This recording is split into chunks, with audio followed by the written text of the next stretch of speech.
আমার পুত্রবধূ হিসেবে আমি মাইনা নিমু না। জাইরিন এখন আমগো পরিবারের সম্মান, ওই নিয়ে আজে বাজে কথা বইলো না। ও আমগো পরিবারের সম্মান না, ও হইছে আমার পরিবারের মান সম্মান সব ভুলে মিশাই দিতে। তোর একটাবারও চিন্তা হলো না যে এই মাইয়ার লেগে এখন আমরা সমাজে মুখ দেখাইতে পারুম না?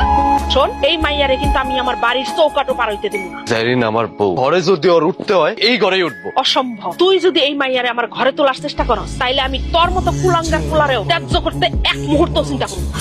মা, তুমি এই কথাটা কইতে পারলা? তুই এক্ষুনি এই মাইয়ার ধ্যান থেকে তুই লাঞ্চ ধ্যানে রাখা।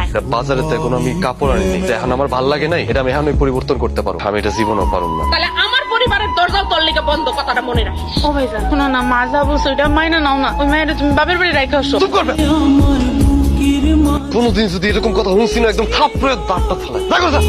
আমি যদি চাইতাম না তোমার নিয়ে অনেক দূরে চলে যেতে পারতাম, কিন্তু পরিবারের সম্মান হানি হইব দেখে আমি কাজটা করিনি। ভাইজানের বিয়ের কথা নাকি গ্রামের হক গলে যায় না গেছে, দল বল নিয়ে বউ দেখতে আসবে। এখন ভাইজান তো বউ নিয়ে বাইরে বসে আছে। ওমা তুমি কও তাহলে কি আমাদের মান সম্মান থাকবো? তা আমি তো ওই নষ্ট মাইয়ারে ঘরে তুলতে পারবো না। এক কাজ কর, ওই মায়ের তুমি ঘরে তুলো, তারপর এমন অবস্থা করো যাতে ও বাপ বাপ বইলা ঘর থেকে পালায়।